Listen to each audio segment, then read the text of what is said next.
what I personally feel like are the problems in PSO2. So what do you think he's going to say are the problems? So I feel like sure most of many the time guys with saw Chrono the and I, we definitely disagree on a lot of things when it comes to this game. I wonder if there's going to be stuff that he says I'm going to agree with. video that I covered or I don't know. reacted to one of Karo's videos where he I feel like a talked lot of about time we kind of butt heads. and some issues that he would even. Okay, so I think this is just bullet points. I want to get to like the actual meat. So Hey, here's the NGS problem. suffers from a few specific things. Okay, here we go. This is what I want to hear. Okay, let's see. One of the biggest issues in the game. The biggest issue is the type of content that we actually get. The Our type of content has no content. staying power. It is That is very true. cycled through consistently.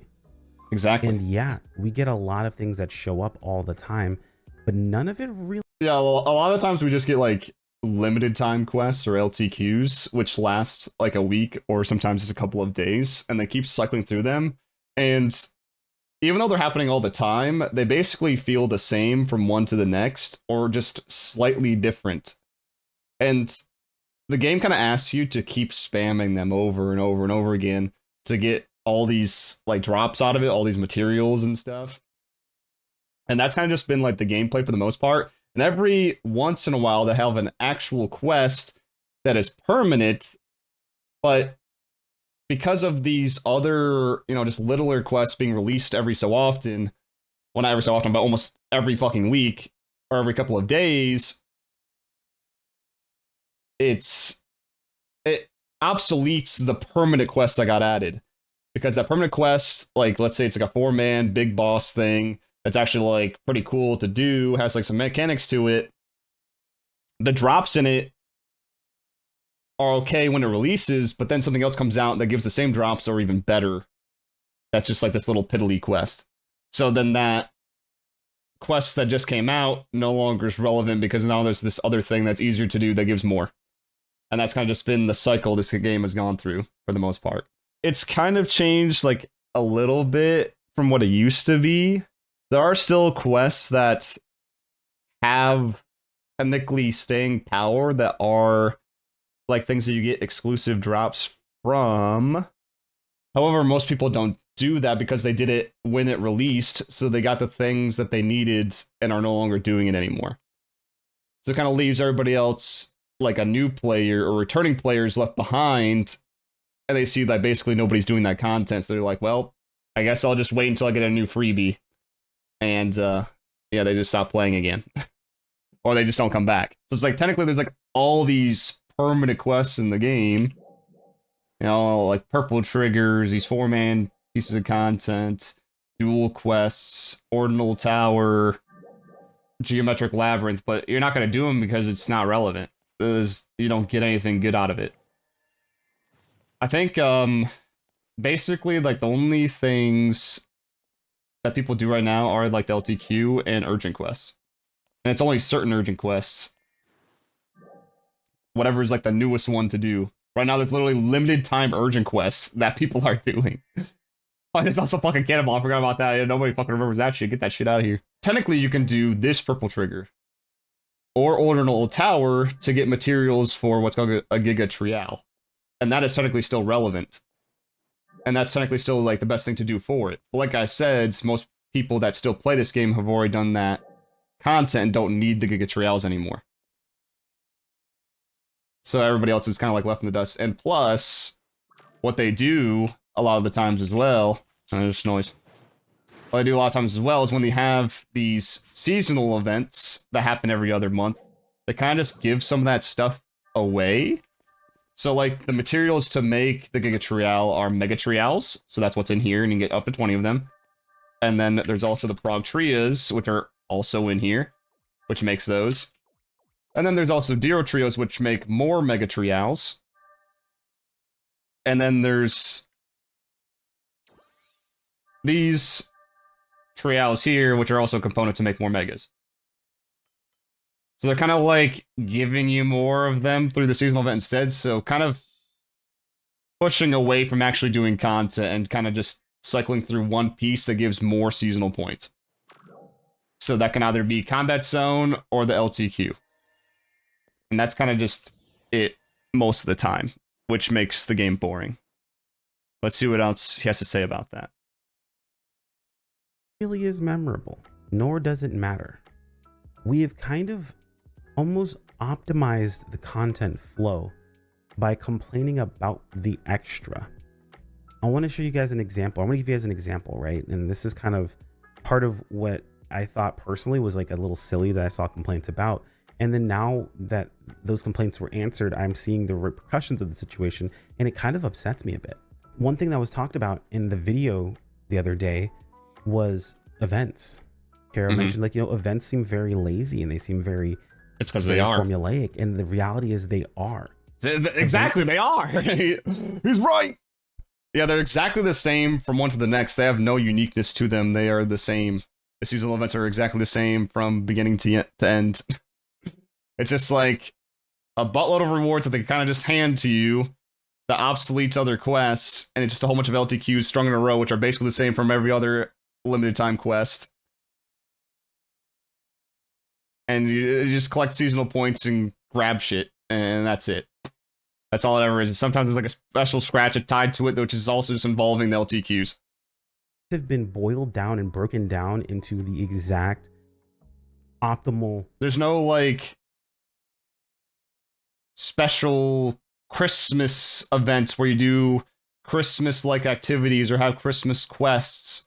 There's no Halloween stuff. There's no Halloween quest line. No Halloween like flair to the seasonal event itself. At best, it has like holographics in the cities, and that's it. A lot of the times, items that are given to you have nothing to do with Halloween, or have nothing to do with like Christmas. The only way to get those set items is if they sell it to you in an AC scratch, which is real money. That's about it. I think that the best thing that they've done for a seasonal event is during Halloween. They do a little smidgen of a Halloween thing. There's like was it an urgent quest or something like that, where you go in with a mobile cannon and you have different types of elements to shoot, and you have to match it with the different enemies. And there's like little holographics of Halloween stuff in there. So it isn't really Halloween themed, but it's a unique thing when Halloween happens. Imagine the Xmas event is just UQs, but every UQ boss has a Santa hat. That's basically what it is. Like with the LTQs, they put you in Caveris, which is a snowy area, and they just have you kill enemies in it, and they have like a little snowflake symbol on their head. And that's pretty much it. And it's the same enemies. It's not unique enemies. It's the same enemies that you've been facing already throughout the rest of the game. The Peach filler arc is not like the entire game. Use case of an event every single step of the way. They did give us interesting weapons that either didn't get used or got overused. They gave us little small bits of story that, granted, they weren't ever all that like massive, but like they were cute little things, right? Where it was Ziemi was doing like research about something, right? So it has some extra quests for you to go out and do. I feel like most of the time they didn't really feel like little story things. I wouldn't really call that a little story. That's like saying random fetch quests in World of Warcraft are like story quests. I don't know, that's a huge stretch. I think one time, literally like one time, they had a seasonal event that had cutscenes where you were looking at, well, I don't remember which character it was. I don't know if it was Yemi or the other one. But they had like cutscenes looking at, was it the Lilipans or Rappies doing something weird? And I was like, oh, this is actually like different. What is happening? Like, oh, it's actually unique. But it didn't last too long. It's kind of like a one and done thing. And it's just like a little, you know, cutesy fun thing. That's the extent of like story they've done with these things. Or, you know, like little things like that, right? Or reasons to go after specific enemies, so on and so forth, right? And that got so crazily optimized to the point Filming where, Rappies like, expensive work. now Yeah, I you guess don't have so. to go talk to her for the quest. Like, you talk to her once and that's it, and then it resets the quest over and over again. There's no special shop. It's just like a There's repeatable. no little dialogue or extra conversation topic. There's no interesting weapon because players complained about the fact that, you know, rewards weren't good enough consistently. So they made the rewards quite literally the current base version of the best weapon in the game. And the rewards from the shop give you all the resources to make the best weapons in the game. On top of that, they provide you the resources to make the best secondary weapons and tertiary weapons in the game, and resources to make sure that you have enough to be able to buy stuff in your, I'm forgetting the creative spaces. You have enough resources to get star gems. Because a very common complaint was that we weren't getting enough star gems. And yeah, one thing that happened was a monkey's paw moment was they removed the star gems from one of the least used pieces of content from base PSO2, which was something I really enjoyed personally, and I rarely got star gems from consistently. But the reality was a lot of people weren't doing this piece of content, and instead they removed star gems from there and they injected them into tons of other pieces of content instead in NGS. Granted, better for the overall player, but worse for me, and I can give that concession. It sucks as someone who enjoyed going in and doing things like challenge mode, because it was... Yeah, I wish there was more reason to go back and forth between the two, like base PSO2 and NGS, but it is what it is. I wouldn't say that like is a huge problem. It's just like a nice thing to have. That's more of like a luxury than the problem. It's just it felt like the weekly raid thing you would do with your friends to get star gems. Like that's what it felt like to me, and I enjoyed doing that every single week. It was a huge part of the content that we did, and it got us star gems. It was Casino for star gems, yeah. However, the reality is taking the star gems out of that and putting them into a ton of other things that have to do with NGS is going to be better for the overall player base. It's a monkey's paw moment. However, complaining that enough of those things aren't available has made them push them into more things. Complaining that we don't make enough money, we don't get enough star gems, we don't get enough free rewards. Now we're looking at things like the reward box, where previously the reward box was pretty mid unless you cared about the cosmetics that were there. The reality was it was fairly bad. Now the reward box is objectively good. It is very... I mean, at this point, I don't even know if I can really complain about the rewards anymore. I feel like the rewards are fine at this point. I feel like they've overkilled it with rewards because we were complaining for so long.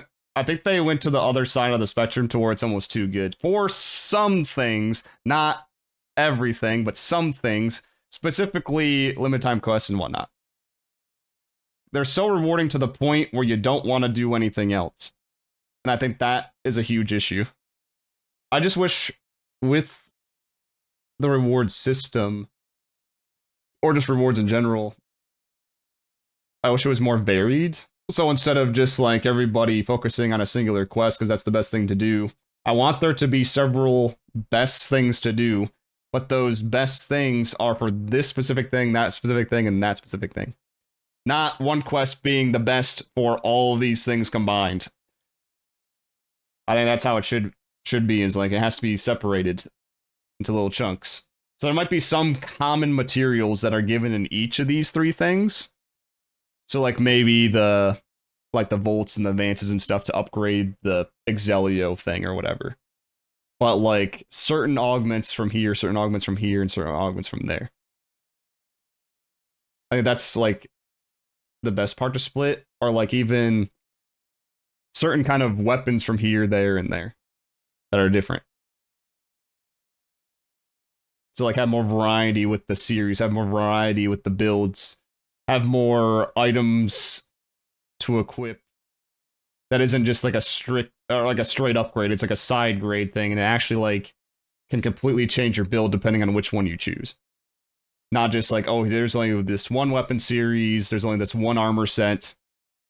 There's pretty much no other choice. The only choice that you have is, oh, do you want a little bit more HP or do you want a little bit more photon points? A little bit more PP.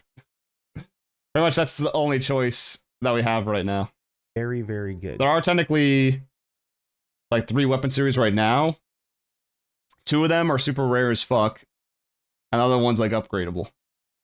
There's no like drops uncommon. Like they're just both rare. Legendios and the 12 series. I think the 12 series, I don't know if it's really used much anymore since Legendios came out. That's what I'm saying is like, I feel like there's always this kind of just like, oh, this is the best weapon to use no matter what. There's no like, oh, I could use this weapon because it's good for this situation or good for this kind of class most of the time.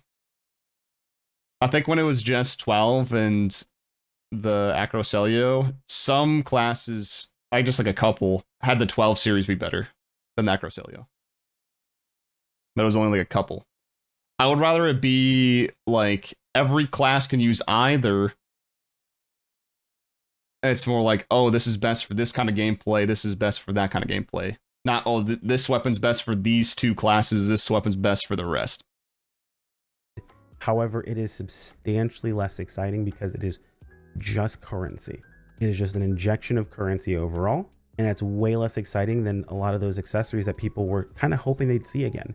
A lot of times we saw like previous AC scratch accessories show up in the reward box. And this was a way that a lot of people were like, it was a little bit of cope, right? But they were hoping that things that hadn't been brought back or that they hadn't seen in a long time would show up in that reward box. And that was taken away because of optimization, because we wanted better. It's very much a monkey's paw moment, right? Because you can say like, oh, well, like, why would you take that away? Just make another one. Why would you not change the thing that wasn't really used all that much? Like for me, when they made that change, my first thought was like, yo, that's sick. Because I didn't give a crap about the reward box. At best, it was like maybe an extra 500K for me because I would sell the stuff from the reward box. So why wouldn't you make that better for everyone involved? And the reality is it is objectively better for everyone involved because everyone can use those currencies. No one doesn't need that currency. No one, like, there's not a single person that doesn't need Meseta. Granted, there are people that have tons of Meseta that have billions and they still will take free Meseta. There's no one that doesn't need, you know, star gems. There are people that have tons of star gems. You're still going to take more star gems, right? Because then there's going to be a situation where you're going to burn star gems. You're going to wish you had them. That's just how it goes. And of course, silver bang scratch tickets, you're going to use those towards getting more stuff anyway, right?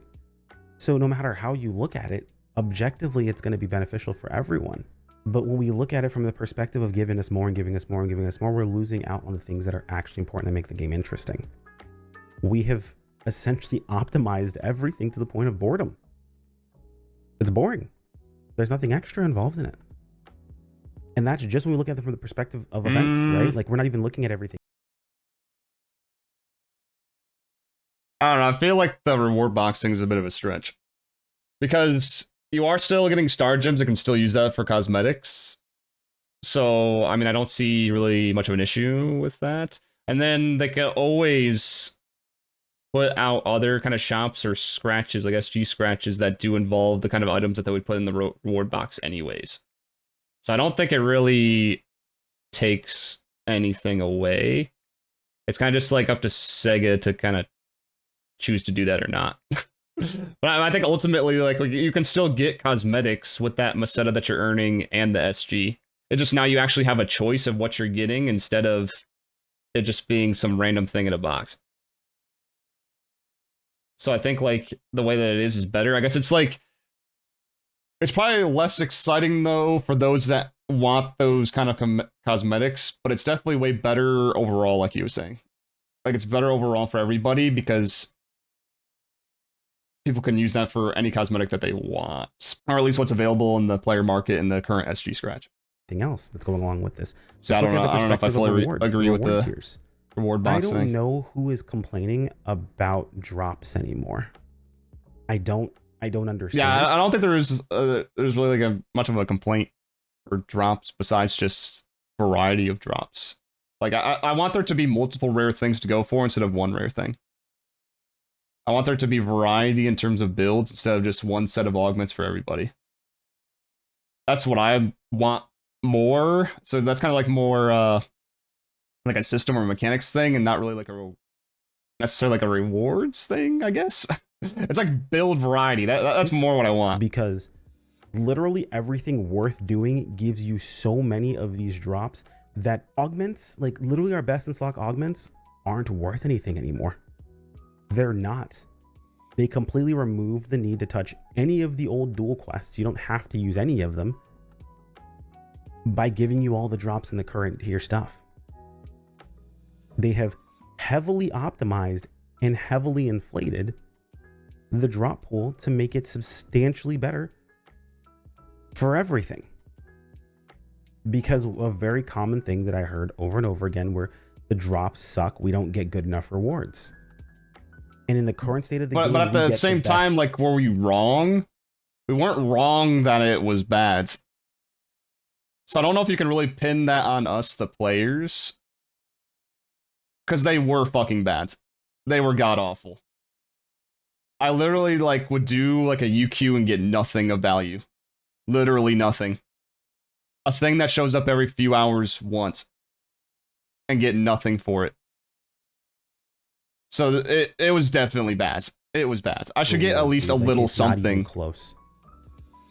I honestly shudder to think of even with 4-man things. Like the only thing that was of value in those kind of quests was the rare drop that literally like only like 1% of the player base got, if that. So that's why everybody was complaining, because it was just for those that got lucky. Do I not like the new Legendios weapon? I haven't even looked at it too much. I mean, I don't know, just another rare weapon that I can't get. So I don't know. I mean, I don't care.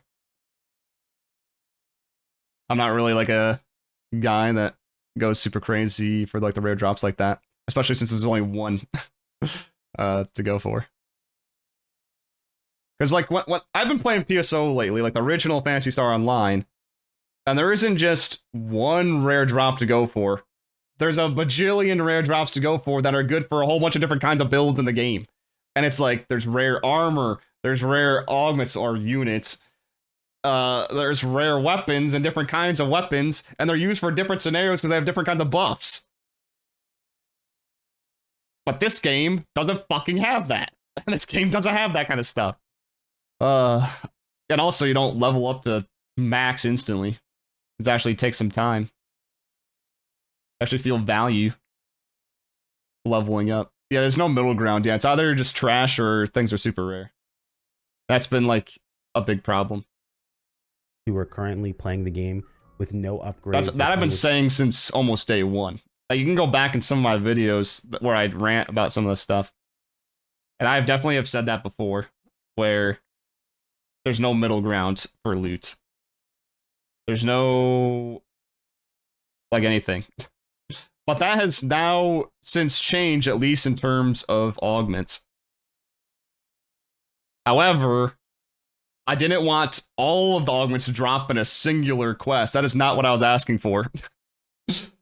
It's like just one type, and I want to get some progress when I do something, but maybe sometimes I can get lucky and get like the end point, which is kind of what some of the quests do now, but a lot of it is limited stuff. It's like, not the best scenario.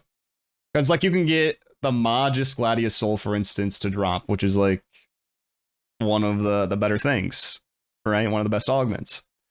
But then you can also just get Gladius Soul to drop. So that's kind of like a middle ground loot there. So you have the Legendios weapon, you have like these two kind of augments, you know, tier 2, tier 1, and then you have like all the other materials which just happen every time. So they kind of have added a middle ground. There's just no middle ground in terms of like, I don't know, maybe I shouldn't say that. It's just, the middle ground is weird when it comes to weapons and armor because of how this game works. Because each weapon and armor piece requires so much investment, you do not want to use a middle ground piece. You don't want to just use the middle of the road fucking piece, because you have to go through so much effort to upgrade everything. It's not as easy as just slapping it on and then replacing it like other games. You have to put enhancement on it to plus 90, which is going to be plus 100 soon, and then you have to add 7 augments, which is going to be 8 augments soon on top of that gear, and then you have the fix for it as well. And then for like the Ectasis armor, you have to upgrade it to the higher version, the Acro Stasis or whatever the fuck. So there's so many layers to the gear, you pretty much don't want to use any middle of the road thing. At least you don't want to heavily invest into it.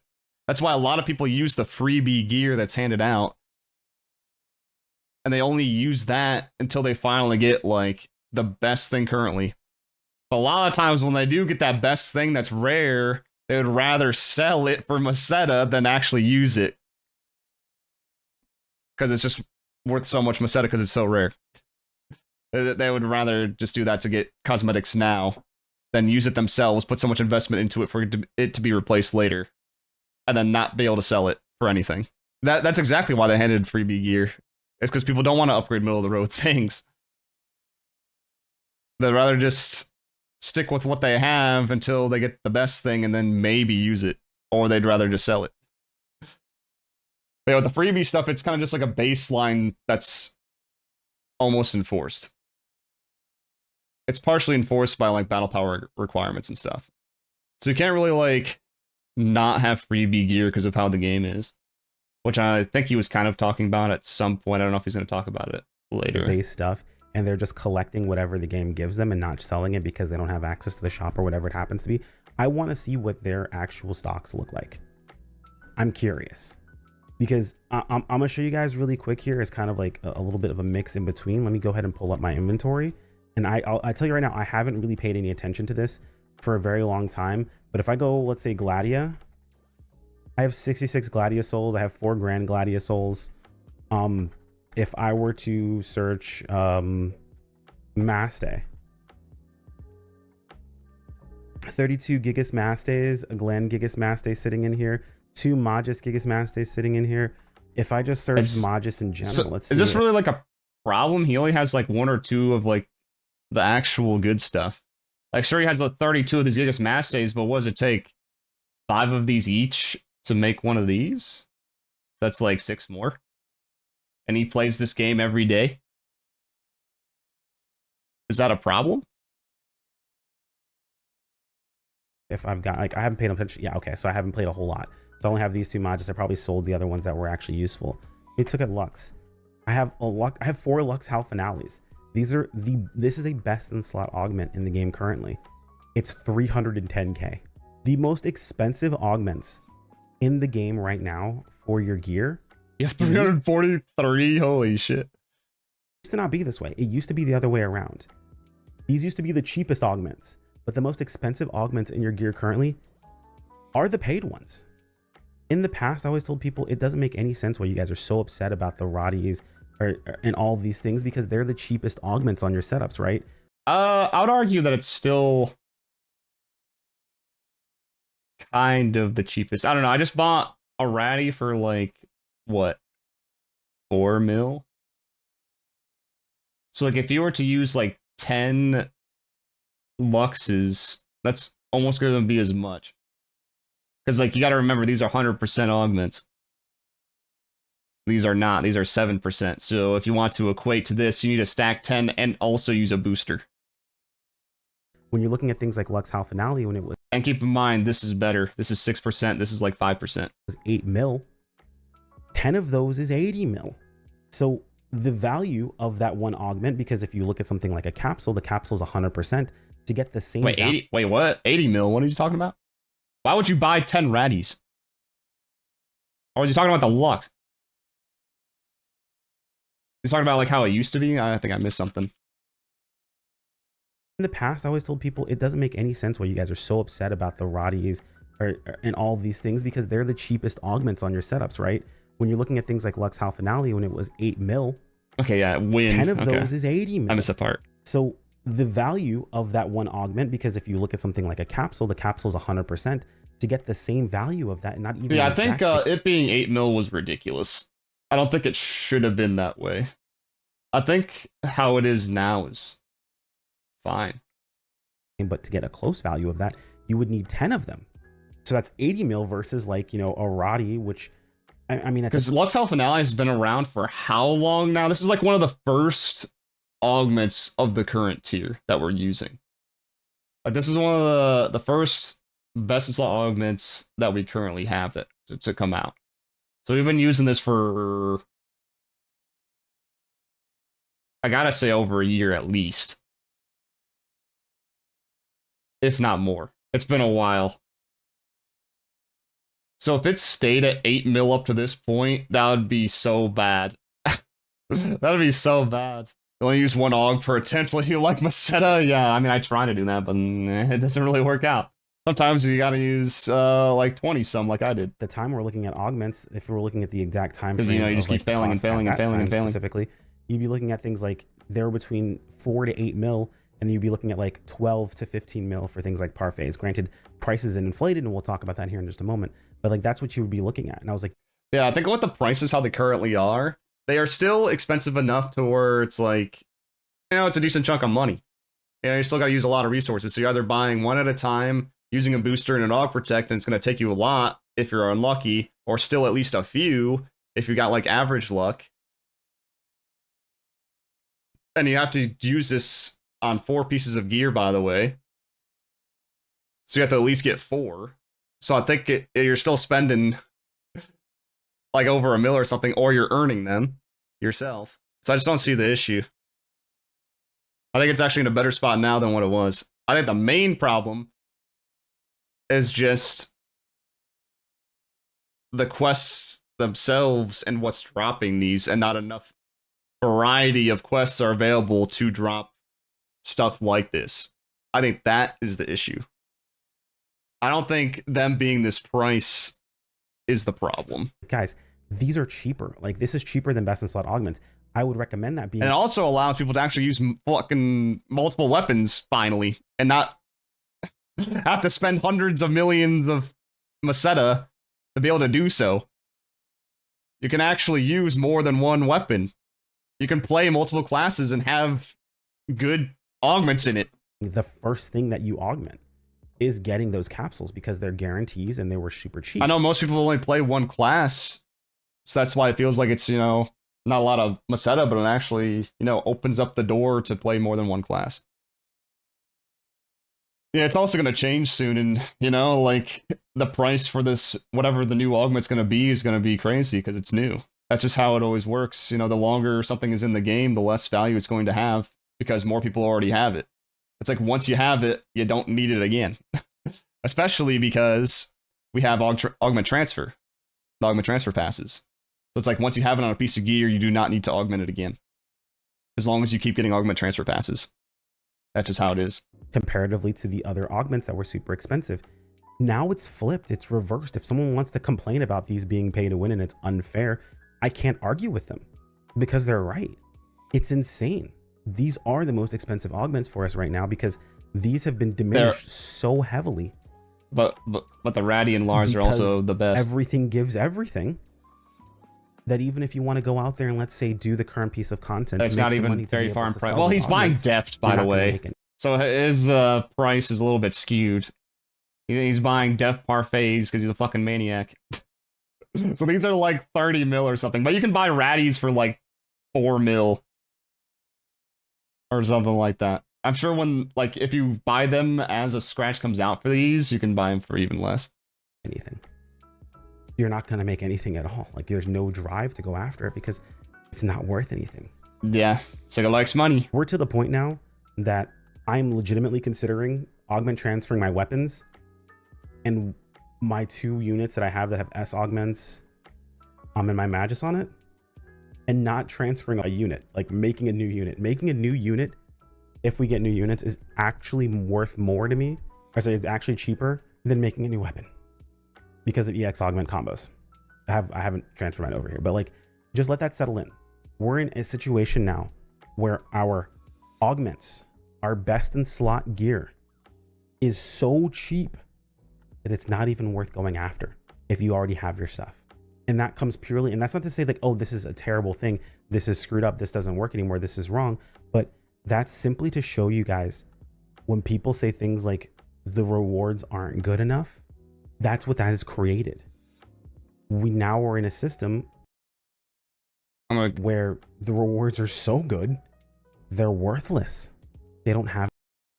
I don't think they're worthless. I think like the problem, like he means it's worthless because deck space exists. I think that's what he's saying. Like it's bad to farm those specifically to sell them to other players because deck space is just going to give you more money.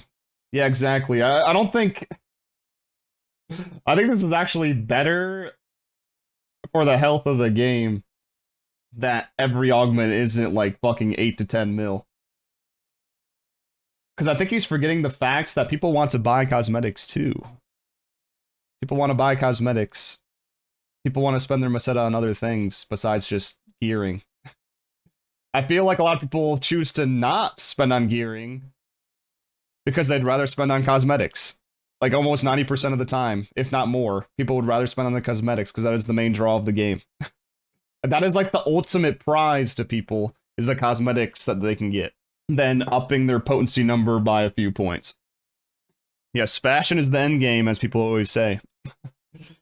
Fashion is forever. True. It never goes away once you got the fashion. It's, you know, it's on your account. It's on your character.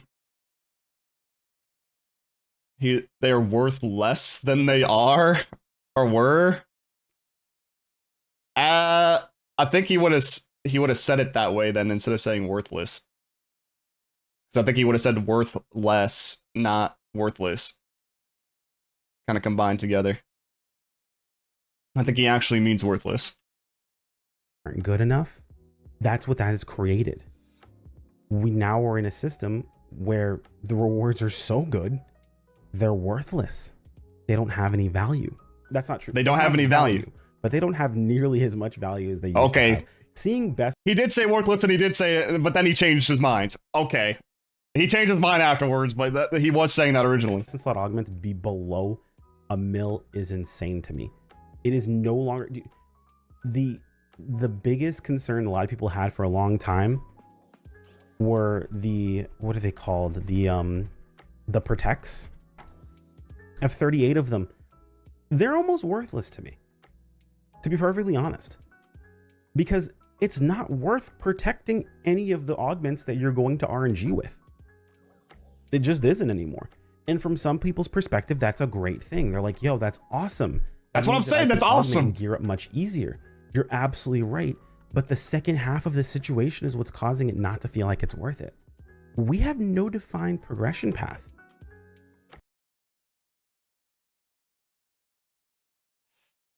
I think this goes back to like variety. Like needing a variety of things instead of just the one quest being the main quest to do.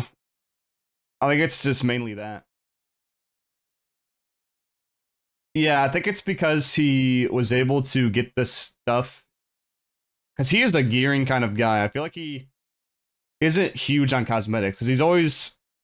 Like I don't think he ever scratches on the SG scratches like that are cosmetic based. Because he's... I swear this has come up before. Like a while back. Or he does not do that. He is very... numbers guy, mechanical. I'm going to gear. I'm going to get the best of the best. So I think now that he's hit that best of the best and it's stayed this way for a while, and he can't farm gear for other people and make money off of it, he's in a weird spot himself. Like, I do agree that I think hitting the best of the best too fast can be a problem. But I don't think it's as easy as he thinks it is. I don't think he understands what it's like to go from absolutely fucking nothing to best in slot. Or even something to best in slot. Like how much work that actually takes because he plays every single day. Like I don't think he realizes. Because even with the prices that are currently there, you guys fucking saw. You guys saw how I was struggling. But like with all those fucking augments, man, like I was going fucking insane. And that's what how the prices currently are. And that was just to make one set of gear. Yeah, maybe he's just upset that he had to work harder for his gear because he did it right away instead of waiting. But I don't know if that's exactly how he feels. Because he values best in slot so highly. And now that it's devalued, it is worthless. What he accomplished feels worthless. It doesn't feel like an accomplishment because it is gotten easier than what he had to go through. I think that's what it mainly is. They should have took a break when he had that burnout video not so long ago. Well, that's what happens when you're addicted to the game. You don't want to let it go. It is your home. It is your identity. It is the comfort zone. I mean, I understand. I mean, for me, when I got absolutely burnt out. I actually stopped playing the game for months. And then now I only play it like once every couple of weeks, or like when a bigger thing comes out and it looks interesting to me. But yeah, I think just the main issue is like how most of the stuff is grinded, not how much it's like worth on the market, to be honest. And I think he's ignoring the fact that most of these augments have been best in slot for so long. That's why they are not worth as much. I can guarantee you when there's a new augment that comes out, it's going to be high price. That's just what always happens.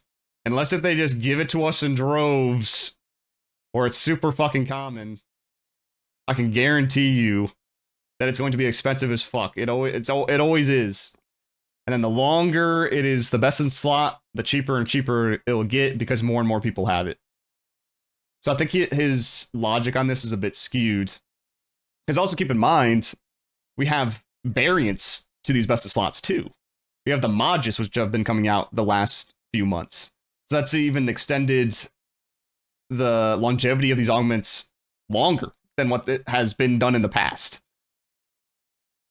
But I can almost guarantee you, once we get the new fields, somewhere around there, we're going to get the plus 100, get the 8th augment slot, and there's going to be new augments, because that's, I believe they said there will be new augments.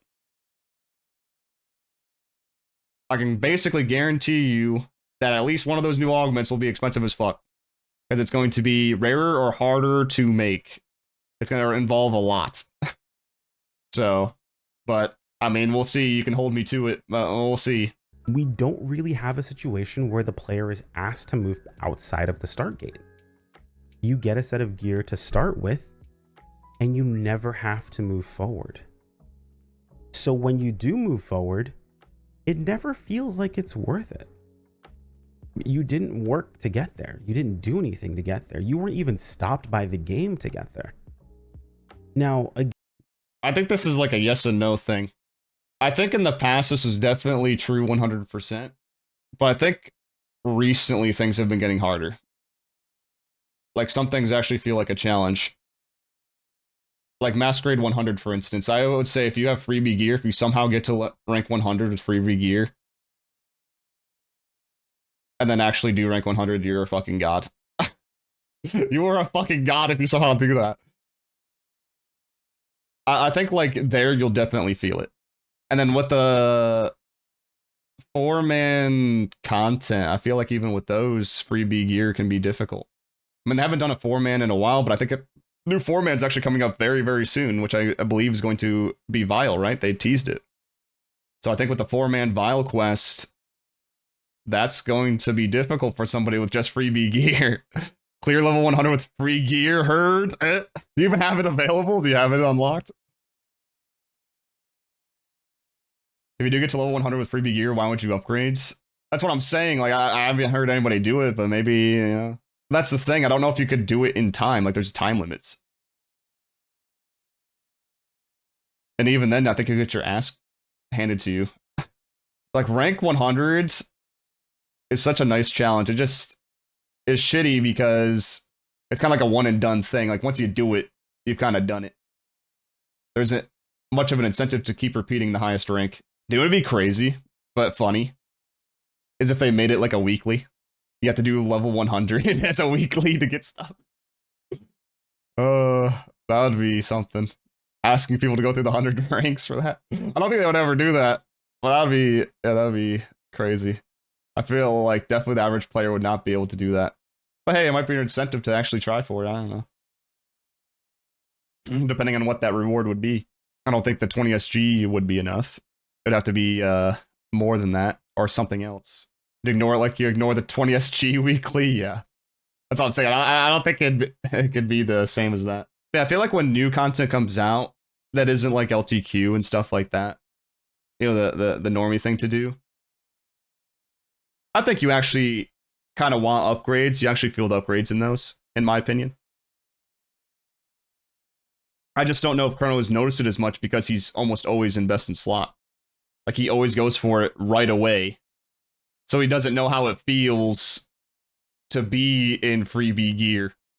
Like, I think he's giving freebie gear way too much credit. Because, like, how much... Like, I think it's a massive difference in freebie gear, correct?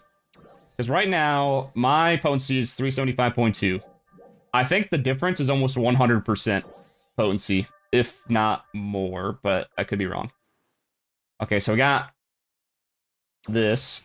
What is the armor called? I think I saved it. It is Decim. This is the freebie.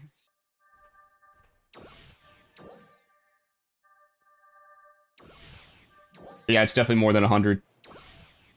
The freebie gear, you are at 236%. And as a new player, you're not going to have the add-on skills. You're not going to have the experience of playing the game. You're going to feel so much worse than somebody that's best at slot. I feel like he's giving freebie gear way too much credit. Way too much credit. So I think nowadays, you actually want to upgrade. At least partly, you want to upgrade. Beyond this.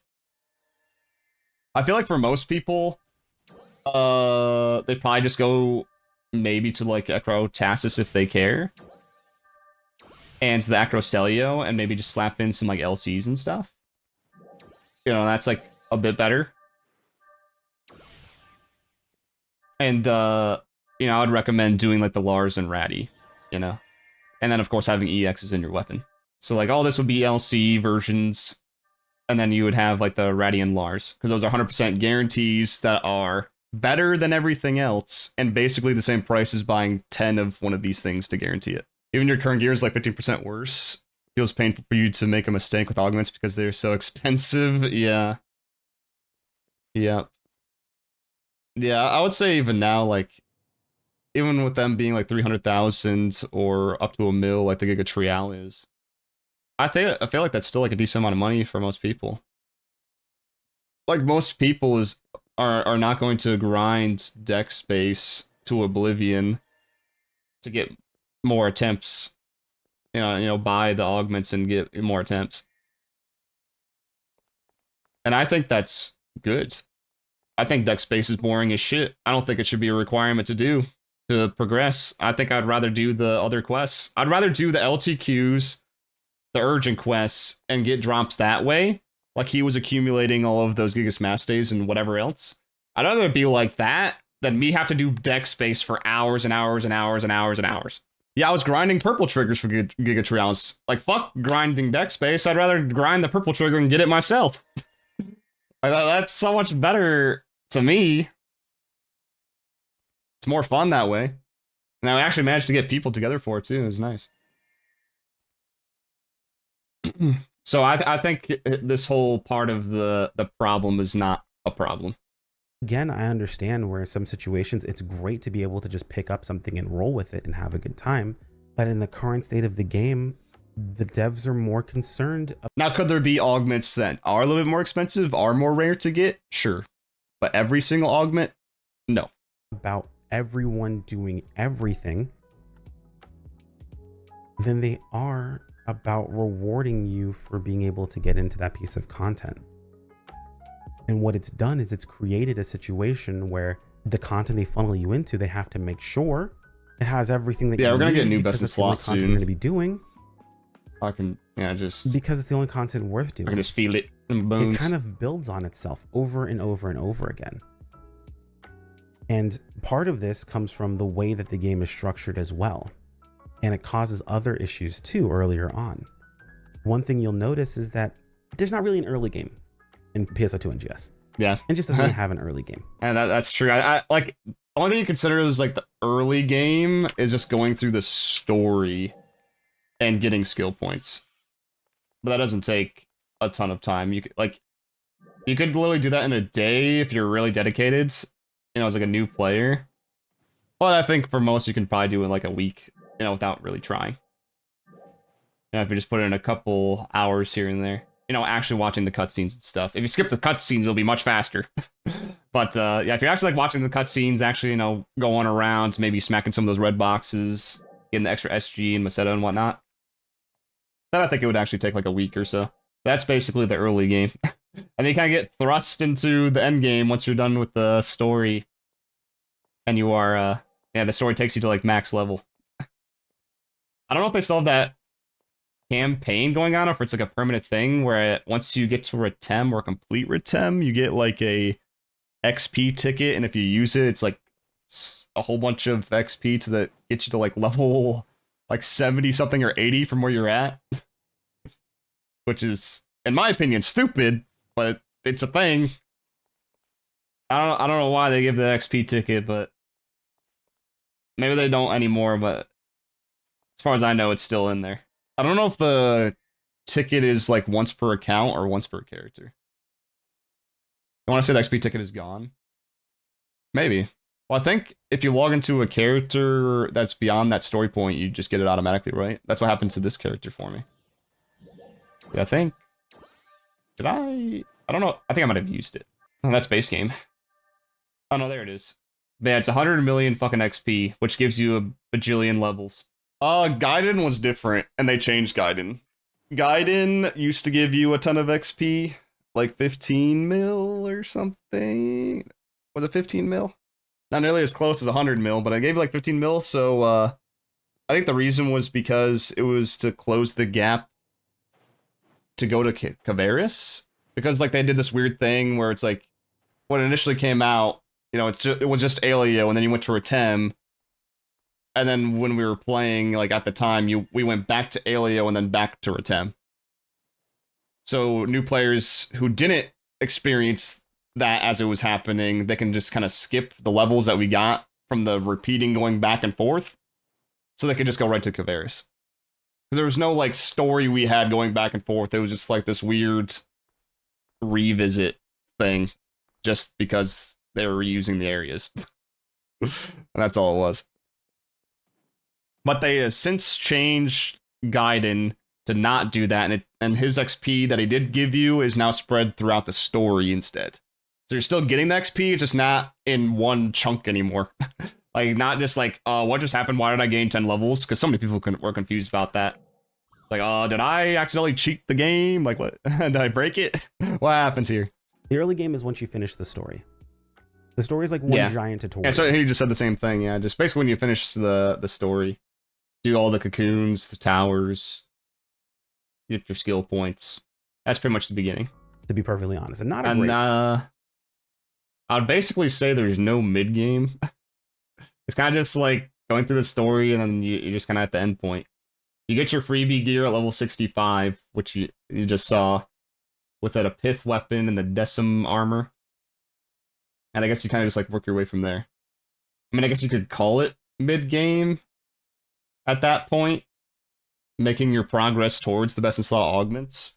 But like you're kind of still doing the same content as somebody that has best in slot augments. Because you're doing the LTQs, you're doing the urgent quests that they're doing. You're doing deck space if you want to grind Maseta, I guess, as like a more efficient way. And maybe that's like the problem, is people are jumped into the end game with the people that are veterans. But at the same time, it does like mingle the veterans and newer players so that they can help each other or kind of have like a community there, and people are kind of like focused onto the same stuff and not split up between new players and not. But I think a way to remedy that is to have a piece of content still that both kind of players want to do, but also have content that's like, oh, you kind of need to have upgrades. And I feel like they've done some steps in that direction, like we just said, with Masquerade. Like, I don't think a new player with freebie gear is going to be doing rank 1 to 100 of Masquerade. And if they do get up to 100, they're definitely not doing rank 100. It's just not possible. I don't think you can do the damage. You will not have the experience to do that. I just think it's almost impossible. Maybe the best of the best player that has been playing this game the entire time can do it with freebie gear, but a new player is not going to fucking do that. I feel like a new player is not even going to go through the tedium of going through all those ranks, let alone do rank 100 with that shit. But yeah, told we're not really getting story anymore, but we're getting story in August. I don't know how much story it's going to be. I don't know if it's going to be like a little short thing or it's going to be actual like chapters again. But yeah, we're getting story in August. Right to your August onward story update. Also, apparently, a new action system. Last time they said new action system was the Mars thing, so I don't know what else they're gonna add for that. Hopefully, it isn't as random as the Mars system. I would kind of like something that involves what our classes do, but I don't know. We'll see. We'll see. Yeah, exactly. It's always like a we'll see if that's actually going to be good or if it's gonna last. They said it's more like to our character with the new action system. Oh, did they? I must have missed that. But if that is the case, that sounds good. Or it could be good. It feels like the Mars system is so detached from what we normally do. Great one, to be fair. It's like one giant homework tutorial. Like if you like the story, like if you're a fan of the story, then cool. You enjoyed. Surprisingly, a lot of people say the story's good. In my opinion, I think it's serviceable. It's okay. There's actually people that like the story a bit. I don't know if that's just people that really just like the Phantasy Star series, or if that's actually just new players liking it. I don't know. Apparently, like it's not as bad as what's in my head. And that's what I was saying. I don't think the story is absolute trash, but it's definitely not like good. It's okay. Like I said, serviceable. There's some like good moments. You went through that story itself, but if that's not your jam, you didn't like it, you thought it was pretty mid, kind of like we did, it's homework. You just have to get through it and get it done. It's because homework. It gets you your levels, it gives you the gear you're starting with, it unlocks the areas you're going to, and unlocks. I mean, couldn't you argue that's almost the case for any kind of game? Because like a lot of times they have you go through a story or something. Like at least an MMO, they kind of have to go through like a main storyline, like Final Fantasy 14, for instance. So I feel like that's kind of like just an entry point of like, are you going to like this kind of game? They kind of just like ease you into the combat with some, you know, easy stuff so you can actually understand what you're doing. Because it is a fast-paced action game, you know, not everybody's used to that kind of thing. Love seeing your character be all derpy next to everyone else, yeah. That's the thing, it's kind of like showcasing your character too. Like in the cutscenes. You know, showing it off, looking at all the glam you got on. Right, you return to the sands. No! Not again! Please, no more. No more sand. Skill points. It's coarse and gets everywhere. All of that gets done as part of unlocking for your character.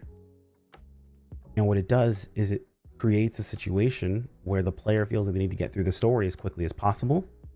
The devs feel like they need to give you every tool as possible to get through the story as quickly as possible because it's a stopping point for you.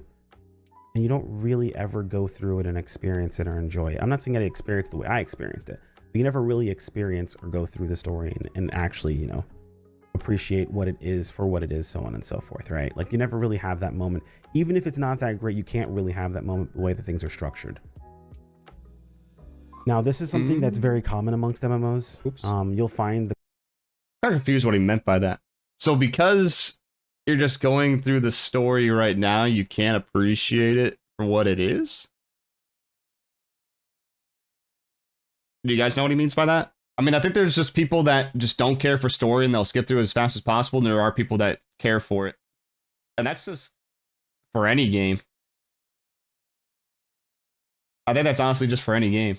I think the biggest difference is that the long, like how long the story is for this game versus other games. Like this game, it's super short. In other games, it's typically longer. Like way longer. Like when it comes to MMOs and stuff. So maybe that's the point he's getting at, is like because he experienced it as it was happening instead of all in one go, you can't appreciate it as much. I guess like it, because it isn't broken up in chunks like what he did. But I don't know if that really, because I guess like you weren't waiting for it as long. It's almost kind of like the same as like, can you appreciate an anime as much if you're binge watching it, like you waited for all the episodes to come out and you binged it instead of like watching it as it was coming out week by week? That's pretty much what he just said. Can you appreciate it as much if you didn't watch it as it was happening? I think there's like some truth to that, but also for the most part, I think you could appreciate almost the same. He implied the game treats the story as something to get over with, not something to experience. But he also said something about appreciation. I can back it up a little bit. kind of like we did, it's homework. You just have to. And the thing you'll notice is that there's not really an early game in PSO2 NGS. It just doesn't really have an early game. The early game is once you finish the story. The story is like one giant tutorial, to be perfectly honest, and not a great one, to be fair. It's like one giant homework tutorial. Like if you like the story, like if you're a fan of the story, then cool. You enjoyed your time and you went through that story itself. But if that's not your jam, you didn't like it, you thought it was pretty mid, kind of like we did, it's homework. You just have to get through it and get it done, because it gets you your levels, it gives you the gear you're starting with, it unlocks the areas you're going to, and unlocks your skill points. All of that gets done as part of unlocking for your character. Mm-hmm. And what it does is it creates a situation where the player feels that they need to get through the story as quickly as possible. The devs feel like they need to give you every tool as possible to get through the story as quickly as possible, because it's a stopping point for you. And you don't really ever go through it and experience it or enjoy it. I'm not saying I experienced the way I experienced it, but you never really experience or go through the story and actually, you know, appreciate what it is for what it is, so on and so forth, right? Like you never really have that moment. Even if it's not that great, you can't really have that moment the way that things are structured. Yeah, I'm talking about the end part. Like I understand that he says like it's like homework. That I can understand. Some people can perceive it that way. But for those that like story, he's basically saying you can't appreciate it the same way that I experienced it because of how it's structured right now. And I think what he's meaning by this is because it's all out in one chunk right now, instead of you experiencing it as it was coming out, you can't appreciate it as much. The game does lock some UQ behind what story chapters you have completed. The devs do rush you. But once again, that's like any MMO. You can feel that rush. And I feel like it's because of Chrono's mindset. Like I said earlier, he's more like mechanical. He's more about the gameplay than anything else, I think. So he's like one of those players that feel like he needs to rush. And I think that's just going to be different from person to person. Like some people are going to feel rushed because, oh, I have to unlock this thing, or I have to do this thing now. Because if I don't do it now, then I won't be able to get this UQ, because it's like a timed thing that only happens every few hours. Or it's like, oh, I can't do this specific daily because I'm not this far enough into the story. Or I can't do this weekly because I'm not this far yet. So people definitely think that way, but I don't think that's everybody. I don't think that like changes the appreciation of the story. I mean, I think the only way to like really fix it is like just having the story be longer. Because I think the only way to like have a mid game that doesn't feel ass is if like there's a reason for veteran players to play with you through a mid game, which Final Fantasy XIV does very well. Because when you go into the random queue, I forget what it's called. I haven't played it in a minute. But there's like a random queue, and it randomly queues you through any of the dungeons that you have done throughout the story. And that includes low-level ones. And then it lowers your level, lowers your gear, your stats to match what kind of dungeon it is. And you still get rewards. Yeah, the roulette, the do-do roulette. Yeah, exactly.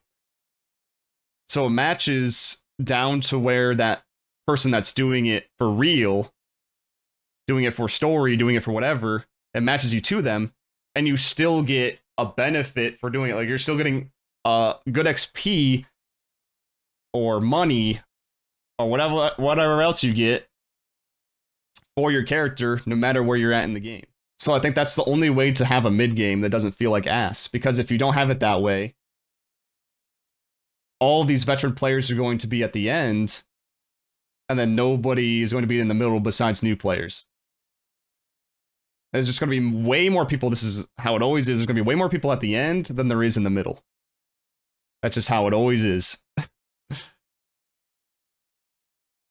So there needs to be something like that. But I don't know if that's really how this game is structured. Like you said, it's not structured that way to have a mid game.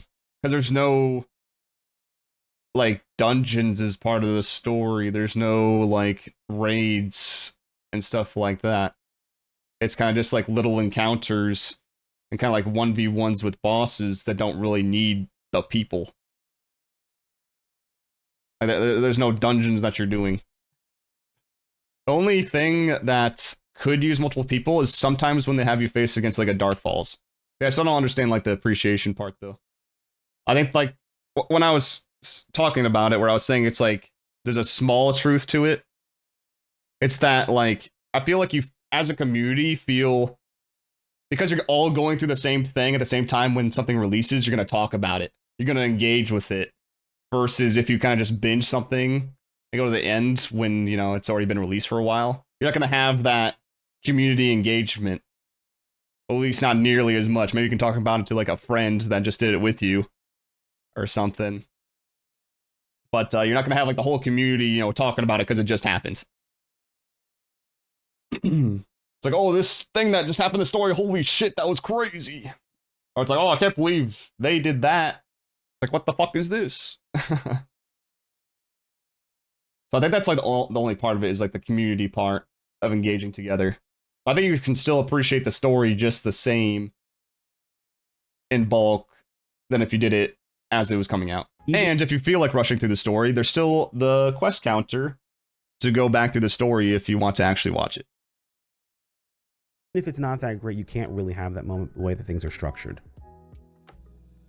Now, this is something that's very common amongst MMOs. You'll find the conversation comes up very often is what's the end game like is a question that gets asked a lot in a lot of games.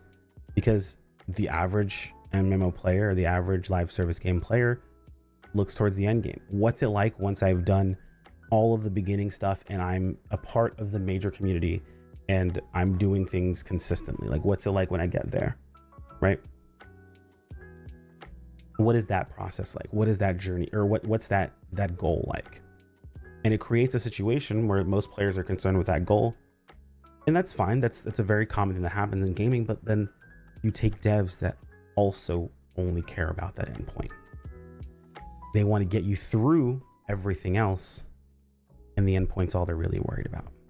And I feel like we're kind of there in NGS, where like there are parts of the story I really appreciate and I really enjoy. They're really, really good. Especially near the end, has gotten really, really, really good. Like, I know I've kind of talked down on the story quite a bit here, but I'm gonna be real with you guys. The ending of the current version of the storyline asks a lot of very interesting questions. I have a lot of very interesting questions and a lot of really cool things going on. So I'm actually thoroughly happy with the story itself and where it's at. And I think honestly, a lot of people keep asking when's the next part of the story because they also enjoyed the story and they want more of that. Yeah, so I think it's kind of like what I said with the community part, but it also might be to him the questions that linger, the mystery of what's coming next is the appreciation part to him. So because we had to wait for certain chapters that were a big deal, at least in terms of this story, were a big deal, because you're just going through it back to back to back, you don't have that waiting period. So you're not like thinking, oh, wait, maybe this could happen. Oh, what's going to happen next? Oh, is this going to happen? Is this character going to be involved? Or, like, is this big monster going to show up? I think that's what he's mainly talking about. We finally got SEGA to get where, like, you know, this is always a thing with the Phantasy Star team. Like, when they pop off, they do it well. So when they've gotten there, we're like, okay, get there, do it again, do it again. No, you guys did it. Yeah, I honestly felt like the latest part of the story was actually, in my opinion, rushed. I felt like the last part of the story was actually not great. I felt like, what was it, chapter 7 itself was good, but what they did with Vile was bad. When they do that, right? Like when we're there, it's great. Not necessarily the boss fight itself, it's more how fast the boss fight happened from what we just saw in chapter 7. Through like the baseline, the story, and it was way too fast. There was no build up whatsoever. Where they removed the battle power gates from the story. That's pretty telling. That is also concerning, because I personally go through the story once a year. I need to do that for this year, but I personally go through the story as a new player once a year. I want to say it was last year. No, I did it the year before that too. It's just like, so does he want there to be the battle power gates still and people struggle with nobody around to get through these battle powers, there's no way. That would make the game infinitely worse. Because then you'd have to do content that nobody's fucking doing. And plus, because there's so many like augments and stuff being sold on the market for like dirt cheap, that can just get you around the battle power gate anyways. You just have to do these little weird tricks instead of just being able to go through. So I think that is not a thing that should get added back. Player series, but that is just a series. Last year I did this more of a like, it's kind of just like a waste of time. You're talking about having problems with the story, so I just went ahead and did this, and I'm going to make it kind of a yearly thing that I do. Because we were literally just talking earlier about how there's so much investment for a single piece of gear. Imagine being forced to invest along the way constantly and then instantly throwing it out just to get through battle power walls. That'd be fucking terrible. That'd be so bad. Which is go through the story without any form of knowledge of the game. Basically, unless the game, it's kind of just like WoW moments with no build up. To do something, I don't do it. And this was before they removed the battle power gates from the story. And what I found was that if I only followed the knowledge the game had given me, there was no stopping point. There were no battle power gates. There was nothing that stopped me from continuously moving forward. And it wasn't a situation of I used knowledge that I had outside of the game. It was quite literally, I only ever used what the game specifically told me and handed me. Did not purchase anything extra. Did not grab anything off the market that I could have gotten cheaply to make my life easier. That is what I did the entire way through. And I'll have that, up on the channel every year. I got to get that done again for this year, but I'll have that up on the channel. Is this a problem again? Because you can do the same exact thing in Final Fantasy 14. You just keep going forward. You can literally do that. You can just basically keep just doing just story. There might be like a point or two where you need to farm a level, but all you have to do is the duty roulette for the day, and then you can keep going forward. That's all you have to fucking do. That's what I did. That's what I literally just did a few months ago. And what I learned was that a lot of... It's just, in Final Fantasy, that stretch is way longer because there's actually fucking a decent story. And of course, it's across multiple expansions. Points that people were having with the game, and a lot of points that were a problem for players, was tutorialization. I talked about this on Twitter not too long ago, but tutorialization is pretty bad in NGS and a lot of games nowadays, where tutorialization is done via info dumps and images that are just popped up on screen, and I think that's a really bad way to do tutorialization. It is bad. Games that do tutorialization very, I do agree well with that. Are games similar to that of like Dark Souls 1, where there's an entire zone that's quite literally teaching you about all the mechanics of the game by making you do them, like you do individual mechanics in the game, and then once you get out of the tutorial area, you don't even realize that you've gone through a tutorial, more or less. It teaches you everything you need to understand and know about the game itself, and that's how tutorials should really be. Not that it should teach you everything about the game and what you need to know, but it should be done in a way that you don't even realize it's a tutorial. If you realize you're reading a tutorial, most people are going to skip over that. And that's what kind of clued me into the real problem that existed in that situation. It wasn't that the game was too difficult or didn't give me the tools. It was that the way the game was teaching you was in a way that people were not going to understand, or they didn't want to understand. And that's understandable, because I am the same way. When I want to get into the action, dude, I don't want to stop to read. No one does. That's an understandable situation itself. Now, granted, I push back against those players that always said, oh, the game didn't tell me, or the game didn't give me the information, because it does. You didn't read it. And that's fine. I'm not going to tell you that, hey, you're wrong for not reading it, but I'm not going to allow you to lie about it either. Future crit here. Something that I forgot to mention, but I was thinking of at the time, is that also, again, with Final Fantasy 14, because of the length of the story and what they have you go through, such as like the dungeons, it kind of serves as a long tutorial itself, because in the first couple of dungeons, it's very simple, there's barely any mechanics, but then as you keep going along through dungeon to dungeon, or even like some raids in between, they are building upon the mechanics each and every time. And basically all of these mechanics are continuously used throughout the game. So you are ingraining them into your muscle memory, and it's very useful for once you get to the end of the game. But then with New Genesis, they don't do anything like that with the story. They just throw you into random encounters or fights with bosses, but there's no mechanics to learn over time to get to know them before you get into endgame. And there is some mechanics with New Genesis, believe it or not, such as like the orange attacks, where you can't just counter or dodge them, you need to actually move out of them. There's also mechanics with like button presses and whatever else, downs, that kind of thing.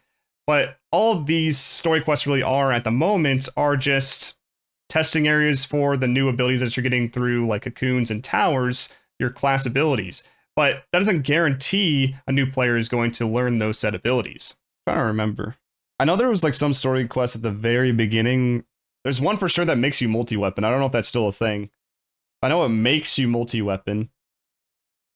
Is there story quests? Because it's been so long. Is there story quests that make you enhance and make you like put on an augment and make you do the class skill stuff? I know there's like a story quest that makes you get a skill point, makes you do a cocoon. I know that for sure. So kind of like teaches you that.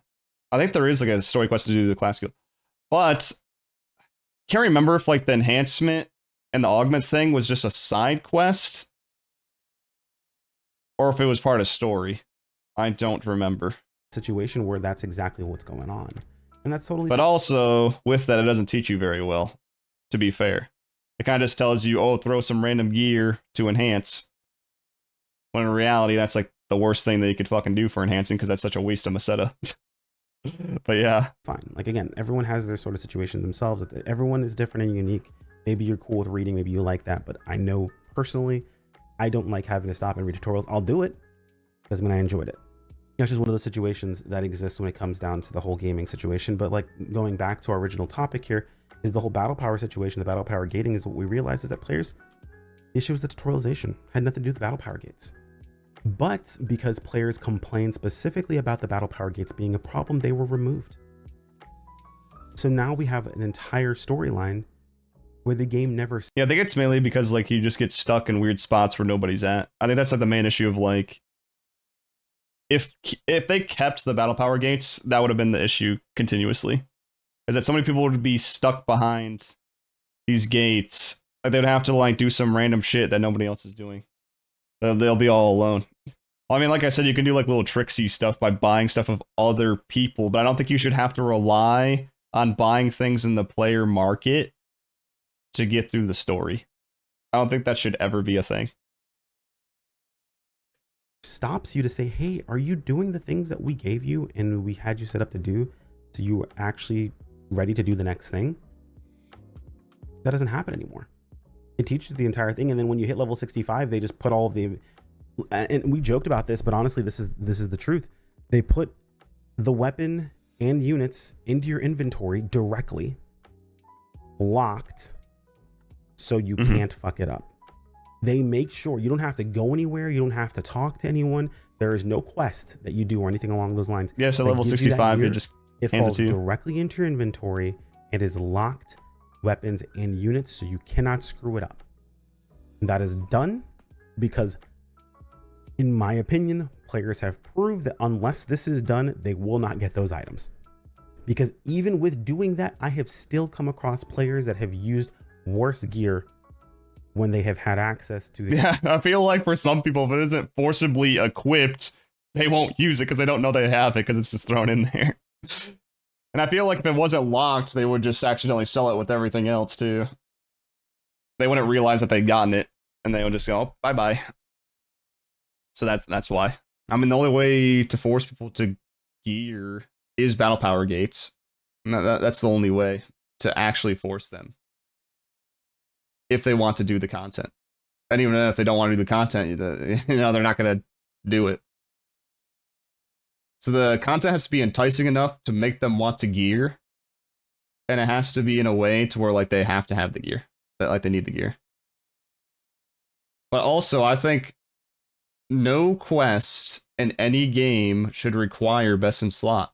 Unless if it's some like, this is the end of the cycle, this is the complete end, this is a secret dungeon thing, secret hidden boss, just to do it for the fucking challenge. I think for any other thing where you're actually getting upgrades, it shouldn't require the best in slot because you're getting the upgrades from the said quest. It just best in slot should make everything easier, make things faster, or at least more doable, to make up for skill. The gear that they handed them for free. And outside of complete ignorance, I don't know what else could be the reason why that even would happen in the first place. So I've talked a lot about like what NGS's problems actually are and where I think they stem from and how they've actually been set up. And I'm gonna kind of TLDR them here, and I'll try to remember to timestamps or everything they said so far. I think it all just boils down to me. Like me personally, I think the main issue is just variety of content that is varying levels of difficulty and requirements. And each one needs to have its own separate loot table where you're getting something unique from each one. At least one thing, if not multiple things, from this different stuff. But every player wants these different things. So like people that are on the top and people who are on the bottom want most of these things. They want to keep getting these things because they are of value. Either they're going to use it themselves or they're going to sell it to other people. That's what needs to happen. Not just one quest that has everything and you can just get into it with fucking baby gear.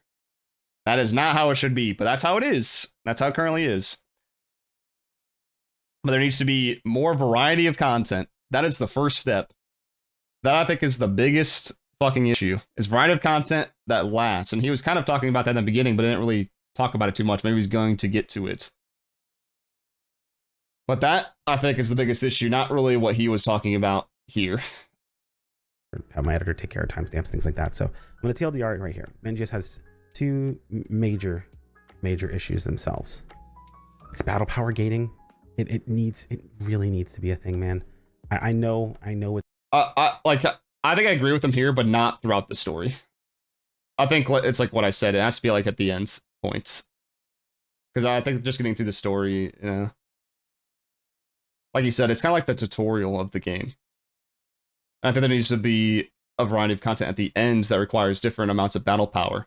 So like there should be a piece of content at the end that just uses freebie gear. And then maybe one that's a little bit higher, that's a little bit more upgrade, and then so on and so forth, and keeps going up the chain. But along the way, these are still being done by people that are on varying spots because there's still something in all of these that people want to continuously keep getting. And that's the hard part. It's having a piece of content that people want to continuously do to get something. Making something continuously valuable. And the way that Final Fantasy 14 has done it is have duty roulette.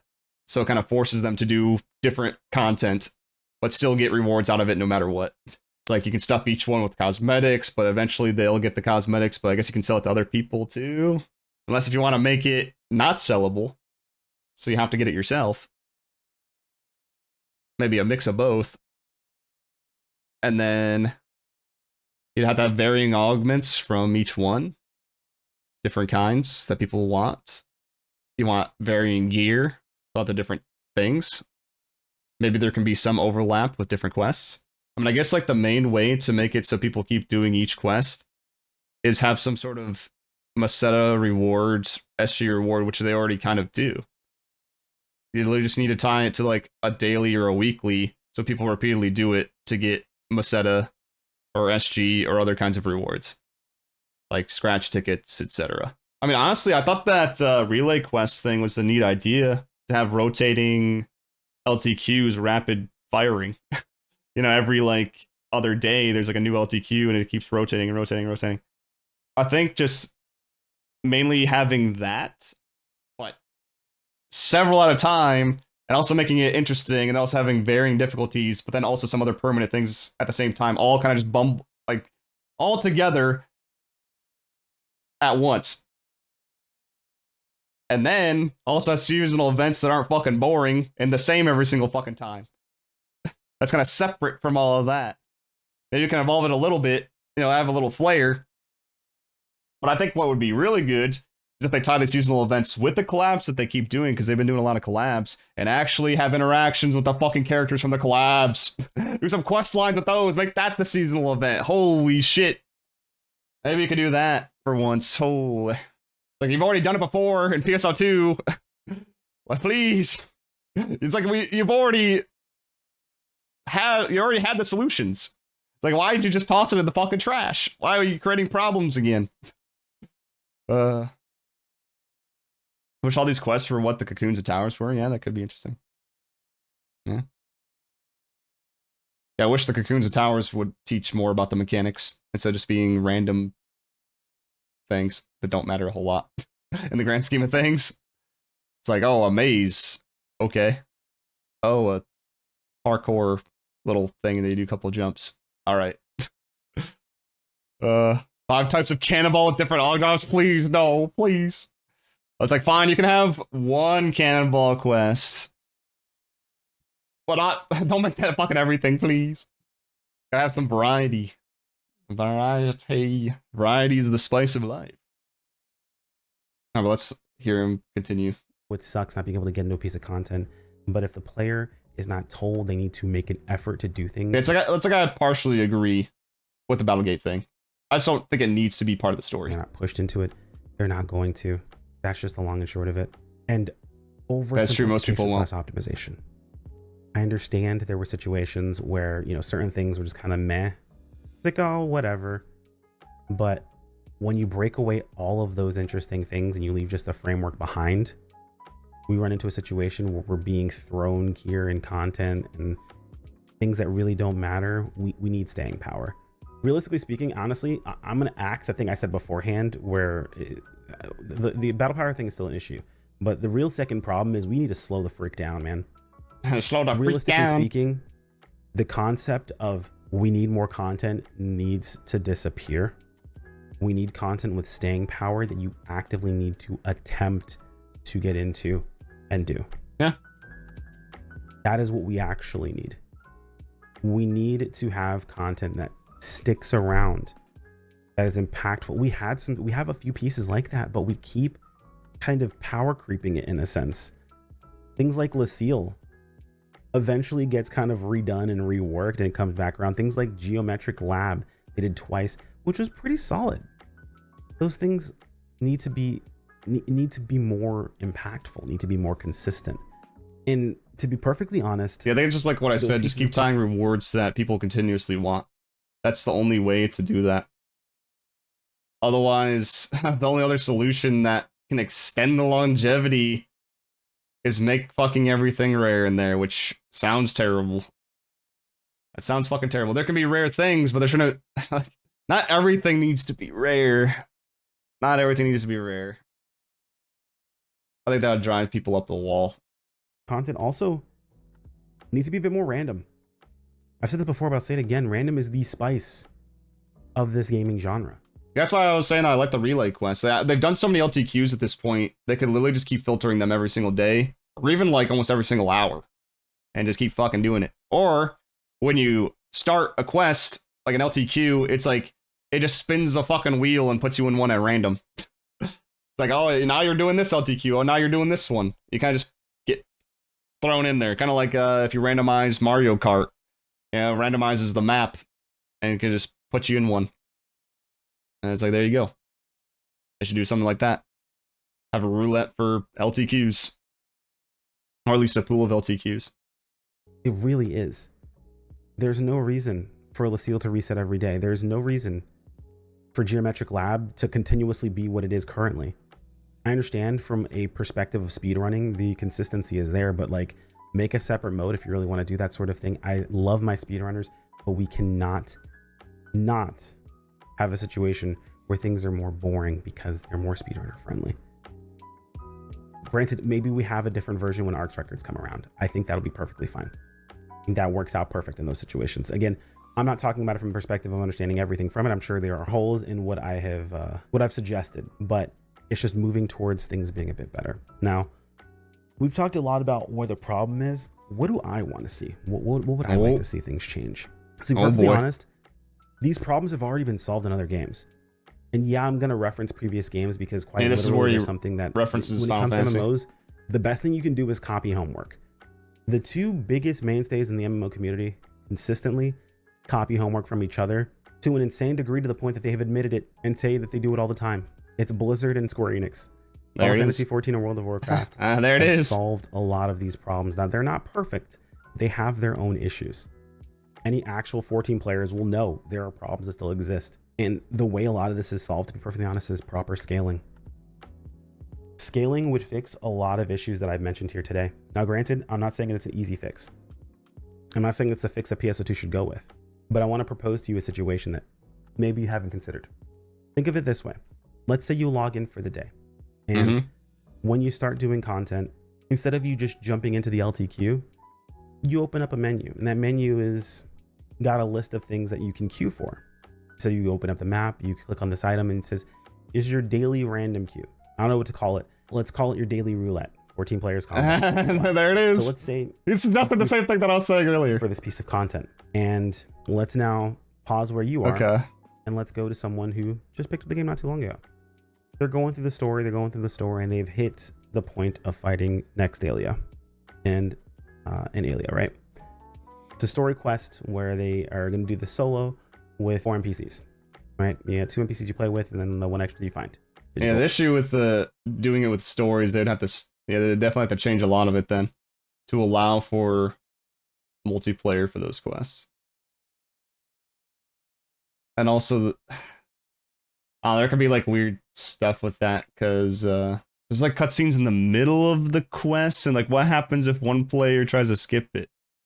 Like they'd have to make it so like only the host can skip it, which is not a thing that they currently have in the game. Cool. They have to do like so much for that to work, like story wise. Let's say, but I think they can do it like a daily or duty roulette for LTQ specifically. So select that mission, right? Or other like quests that are not related to story. There's an option that says, hey, run this on your own. Get mining rig. Or dies. Run it as a dungeon or a quest with other people. Now, go back to the other guy, right? The person that queued for that daily piece of content. They've queued. This other person that's new to the game queued. And they see, oh, hey, look, this person is doing this piece of content. Well, we need 3 more people with them. So 3 people who are queuing for this thing. Let's push them over there. Now you're probably thinking, well, they're like max level. They're going to destroy this piece of content. Now so you scale them down to regardless of being max level, they're going to destroy the content regardless. That's just how scaling goes. But let's pretend, right? Scaling is done perfectly, and they've scaled them down perfectly to what a player would be at that point without diminishing their actual class in the way that they play. Scaling is never that perfect, to be honest with you. But yeah, it's pretty difficult. Just stick with me here. If anything, it works best in PSO2 because you can have a low-level character with all your skill points. It's kind of funny, but just stick with me here, right? So let's say the person queues that piece of content, and they queue with 3 other people in the party with them, and they fight a harder version of the boss, right? The boss is scaled up, doesn't do more damage, but he takes more damage to kill. They already have a loose version of scaling, so you don't insta-kill all the bosses at low level. They can still kill them insanely fast, but a long time ago we proved that the attack stat is capped when it comes to enemies. So just like throwing it out there, like, oh, level 10, maybe your attack can only be like 300. Even though you have like 1,000, the game considers you only using 300 because you're facing like that level 10. That's not like the exact number that it actually is, but just as an example. Or it's like at level 20, you can only use 400 of your attack out of your 1,000. Well, when you're facing the max level thing, you can use all of the attack that you have available. Yeah, so they already have a scaling like that. They would just have to do that for every single stat, I think, for this to work. I think letting the characters keep their skill points is fine. I don't think that's a huge problem. Yeah, it would just have to be like a stat cap. So it'd have to cap the amount of potency you have. It'd have to cap like your defense stat, HP, whatever, just to a certain amount when you're doing this roulette for things that are lower level like that. But I just don't know if that's really a good thing, because I feel like most people will not be just doing random quests like that. Like actually going into it and then requiring other people to then do it. At least it's definitely not worth it to that one person that's not in the random duty roulette queue. Because you're getting shit augments that nobody uses anymore. You're going to get shit gear that it's like there's no point in it. But maybe that's his idea, is he wants to get rid of freebie gear. He wants to get battle power gates throughout the story. So there is a reason to do these random quests to then get that stuff. But then once again, you have the player market where they can just buy these things and just kind of skip all that anyways. So it's already kind of screwed. Well, those 3 people that were already higher level, they were brought into a piece of content they wouldn't have ever gone into, would have never even chosen, because there's no reason for them to go back there. While the person who's going through the story had an experience with other players. They were able to say hi, they were able to see what other players were doing. They didn't feel alone. So to me personally, like an easy addition of this is just for LTQs or like top end game content. I think it'd be much harder for it to be for like lower level things that are kind of like whatever. I mean, I guess like you can still do it for the other pieces of content. It just everybody would have to be part of the roulette. Because then everybody's still benefiting for current things. During that piece of content. That's the beauty of scaling. You can create a situation where players come together outside of the most optimal thing for them to do. What it does is it creates a situation where the lower end players don't feel rushed to make it to end game to play with other people. Imagine if the urgent quests that you would do would be scaled to different zones. Imagine if players didn't rush to max level, or they didn't make it so it was perfectly get to max level, and you queued, like let's say an urgent quest, and you queued with other people of the same level doing that urgent quest. Granted, that doesn't happen right now because it's not worth doing an urgent quest at this point in time, but I think the problem with doing it this way is that you're pretty much penalizing anybody who's joining the game after these changes would happen. Because now you're forcing them to go through these gates and everything after they've been removed for so long. And people that have reached max level the easy way, breezing through the story, it's no longer possible. So I think it'd be a very hard sell to do that. I just don't think that's really going to work. And I don't think it needs to work like that. Imagine if you were level 15 and there was an urgent quest that was up and you queued for it, and you queued with other players of that same level because they created a situation. It would be nice if there was more than one UQ that matters as well. That would be nice. Big of an issue. Imagine if they didn't need to constantly release another version of the same zone because the zone scaled you down so you didn't outscale it. We don't need 5 versions of one zone. Imagine if there was only one. And it was okay for someone to go in there and farm for a bit to make a bit of extra money at a lower level, and you could go with them. I have the issue with that is being scaled down for a zone or stack cap is like you're now removing the reason for the upgrades again. It's like, why would I upgrade if I'm going to be scaled down? See, that presents another issue. It's like, why would I upgrade my gear if I can just do this duty roulette and be scaled every single time to lower level? Because if I get extra stats, it doesn't matter because it's scaled down anyways. So that presents another issue, right? It presents another problem. So there has to be things at the top end instead. But maybe he'll get to that. Imagine being able to play the story with your friends that are higher level while you're low level and vice versa. Imagine you... And if everything was equal across the playing fields, whatever is fastest people would do. So then you run into the issue again of I would just go to this area for this certain scaling because of how it scales, this is best. You queue for something like GeoLab that you had never done before, and you were curious about going in with people, and there were people ready and available to go in. I mean, honestly, I think it would be best for the game if level 100 was the end. Like, no more fucking levels. Just keep level 100 the end. And then just have a version of everything that's pretty much just at the end game point, if you want it like that. I think that'd be way easier to do. Now, let's take the flip side of that. Because level pretty much doesn't matter anyways, besides... Let's talk about it from a high level perspective. Yeah, level pretty much doesn't matter based on what's been described. It's like you can just breeze through the story and that'll get you to max, right? So there's basically no reason for level. So might as well not increase it anymore. And just have the gear matter. The gear is what matters. Plenty of games do that too, like where it's mainly just the gear, not like what your character level is. There's some games that just don't have levels, period, it's just gear. Perspective, right? Let's say you're max level, right? And you queue for this, and you finish that piece of content with someone. Well, what was the point of you queuing for it? What if it's like the current rewards we have? What if there was a new currency? New I currency. say new, but let's imagine. Let's say it was like, I don't know, weapon badges. Oh, there is weapon What badges. if you Yeah. got weapon badges for doing that piece of content? What if there was a weapon badge shop? But then I don't know, gave you upgrade items for your gear, the capsules, the material. I think a lot of this is like contradictory to what he was having an issue with before, because like how augments are worthless. If you make it guaranteed through weapon badges, they're going to become more worthless. 100%. materials you might need. They would not want to buy it Maybe off of other even some of people. the protects, some of the preset skill stuff. Imagine all of that was purchasable with this content, or this material you could get, right? Imagine you Yeah, queue once this, you add know, in guaranteed things, once a day, you get a big burst of it, but then you could probably queue afterwards and grind it out and keep grinding if you really wanted to.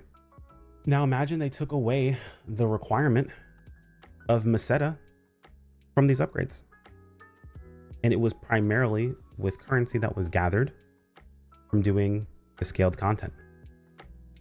You see how one idea just affected so many systems in game? Now it's not perfect, right? Because then we run into a situation where augments aren't sold on the shop. So like, yeah, I was gonna say, now you just what does kind that of matter, right? Like, made another now problem. people still aren't making money.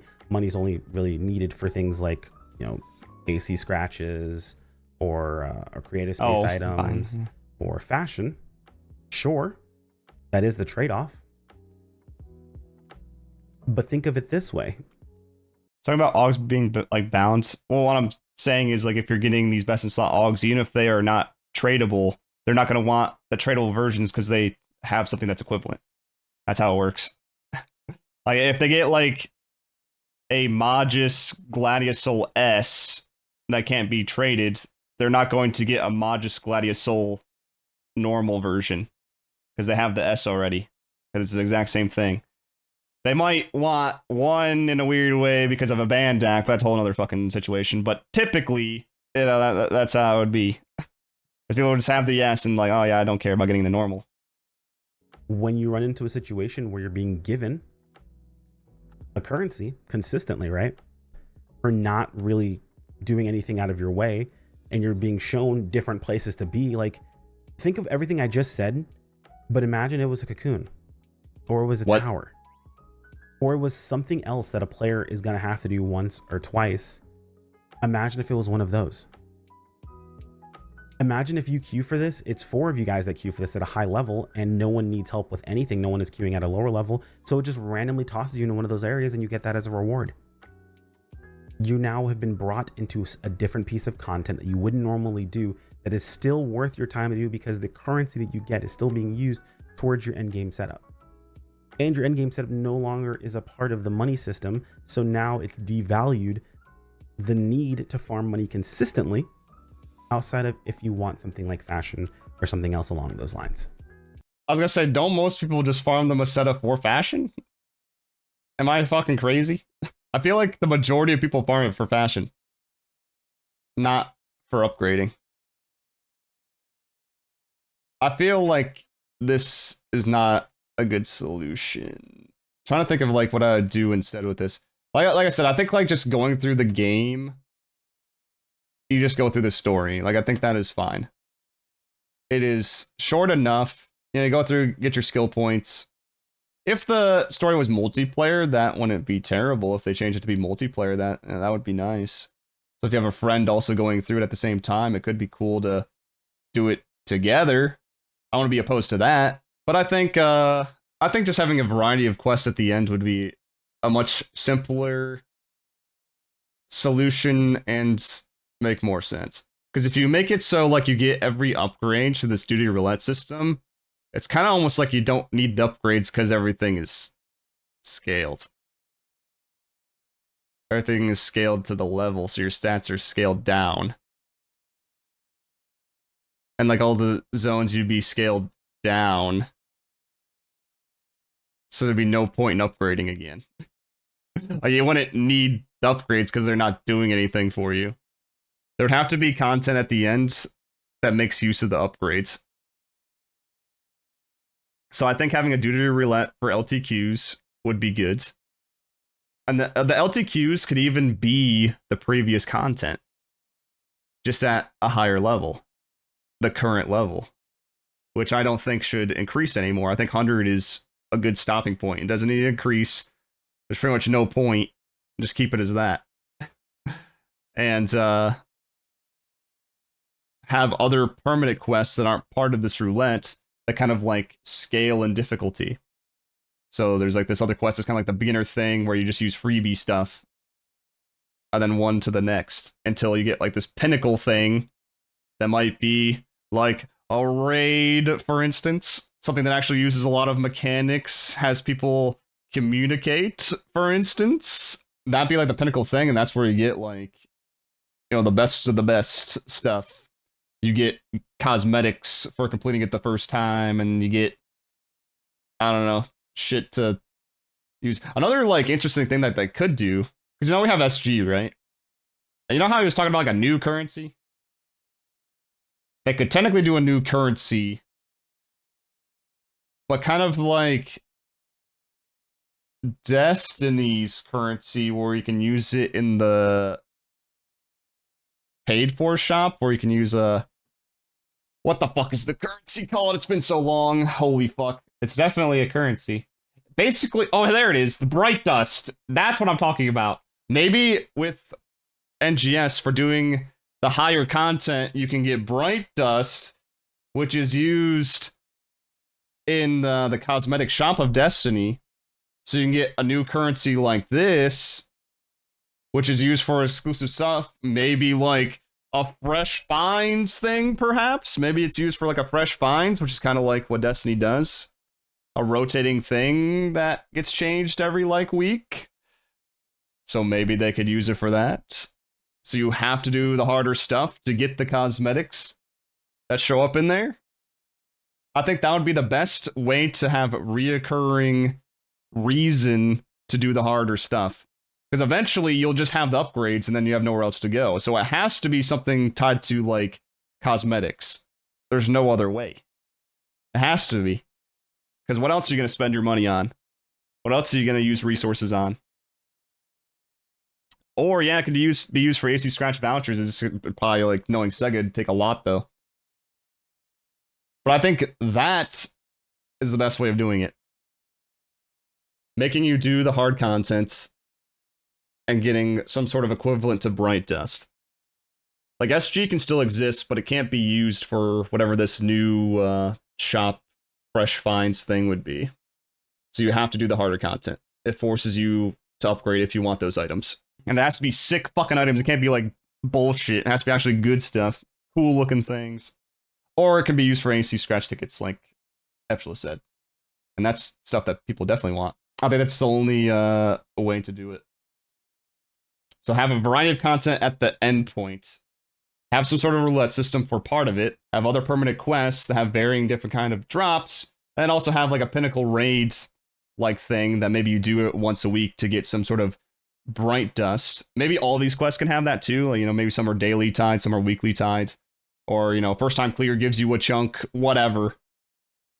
Basically a continuous reason to do these.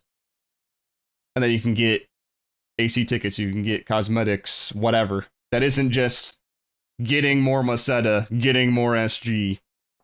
You know? Something that makes you do different kinds of content. So I think that's my solution anyways. And also just make the content itself more interesting. Because I think the majority it's kind of boring. Open GoFundMe to buy SEGA so you can make these changes. Oh my god.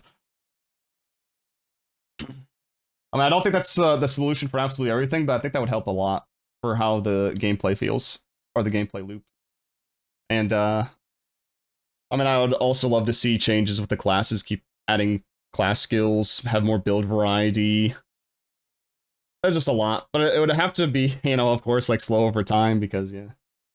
A fun shop? Yeah, they could add the fun shop back, but the only way to get fun is if you do brutal-ass fucking content. That's where the fun's at. Yeah, fun shop was nice. But that was just kind of like easy stuff to get. I mean, honestly, SG kind of feels like fun shop now. With how much of it you can get. Yeah, something like that. Having a separate currency and having being tied to content that you need to upgrade for. Like if you want more and more of it. So like the hardest content, let's say, gives 100 of the bright dust, and then the next thing down below it gives 50. Next thing below it gives 25, and then like the roulette you do gives like 10 a day or something, or 10 every try, but you can only do it like 5 times. You can only get the bright dust 5 times a day or something. I don't know. They can figure it out. The SEGA can figure that out if they want to do that. But yeah, to me that sounds way better. Let's see what his ending remarks are. Now they're not so concerned with injecting a bunch of money into the system consistently for players to be able to afford these upgrades. That doesn't go towards the upgrades anyway. You see how one system can affect so many things? Like there are a lot of things that can be brought up, and this is when I'm looking at it from my perspective of what I'd like to see. To be perfectly honest, everything I just said, if NGS worked like that, I feel like would be a lot better of a game personally. I think it would work out a lot better. I think realistically speaking, they need that, and they need to properly gate people out of content. I know that sounds mean and that sounds rude, that's but true. Like, if you properly, I kind of like all the stuff that he said. I think that's like the best thing he said is like there has to be gates, but I think the gates should be placed content, towards the end. They will make the effort for different quests to gear themselves up so they can do content. They'll make the effort for the bare minimum in a lot of situations, and that's perfectly fine. If the entire player base did the bare minimum of gearing outside of what they give you for free, I see the bare minimum of gearing, not the non-gearing at all, because the free gear is the non-gearing at all. I'm talking about grabbing an Arcocelio, giving it a level 1 Fixa, grabbing Artasis units, and slapping full LC augments on them. If the player base did that, and there's anyone out there complaining about you with that set of gear, put them on your ignore list. They are an absolute idiot. Yeah. That is the most anyone expects of anyone, or anyone should expect of anyone. Now, granted, in high-end content, I mean, I expect nothing, to be honest. Top-end 4-man content, yeah, we're going to expect a bit more there. But in everything else, everything, that is the most I will ever expect of a player. I expect whatever the quest wants you to have. So if the quest lets you in with the gear, then you're good to go. I feel like that is the best way to do things. Flat out. Wow, if you made it to the end of this video, man, you are an absolute trooper. I think this is going to be the one that goes up on the channel. I have tried making this video for a very, very long time. So yeah, I thought I'd make it something similar, talking about all the problems and solutions that I would do. This kind of made it easier because I kind of just followed along with what he was saying and kind of just like countered it. But yeah, the gates thing is nice. I think like getting weapon badges for stuff is also interesting. I think giving out weapon badges too, as long as it isn't a shit ton, like something that you can just like keep farming over and over again, would be fine. I think it's kind of like similar to how like before we could get the Aegis Integra to exchange for the Domina stuff for like the Hal Finales and whatnot, and like the Aegis Soul. I think giving like that kind of limit, you know, where it resets every week, where you can get some of the best of the Augs every week is fine, but you gotta be careful with it, because you gotta think every single player has the potential to do that. So like if you give it out too much too often for all of the augments, then you kind of just run into the same problem again, where you're complaining about augments not being worth shit. Like nothing's gonna sell for as much. So you want to keep it at a pace, or it's good enough. So that could be like once a week you can get each augment of like the best in slot, or you can limit it to only a few augments. Not, you know, you can just get everything. You can get maybe like a couple of the better ones, right? But once again, all of this would have to be up to SEGA if they ever do this. I mean, they already have the weapon badge shop. It's very easy to just kind of add that as a reward to something. So that they just gotta fine tune it if they even want to consider what we said. But I think this was like a good video to bring up the topic. I liked it. I liked it. And I think like he was getting, he's kind of like touching around the same things that I was thinking. Across correctly. It's not in the same way that I would do it. Took the time to listen all the way through. It is a very, very, very, very heated topic for a lot of people. So please try to exercise some compassion. I understand there's some people that believe that the way they're speaking or what they're saying doesn't come off as rude or ignorant or mean or evil or nasty or whatever it happens to be, but try to look at things from a perspective I think outside of your it own. was fine. I understand that I'm not the best when it comes to this, so I'm down to do my absolute best as well. But we're all human, we make mistakes, so just attempt to be decent to one another. What I will not tolerate is I won't tolerate any personal attacking, and I will not tolerate any grandstanding of any sort.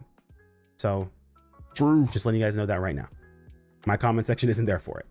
So it is what it is. No big deal, but I appreciate all of you guys. And I should probably outro because I'm really bad at this. I ramble on a lot, so I apologize, Cry.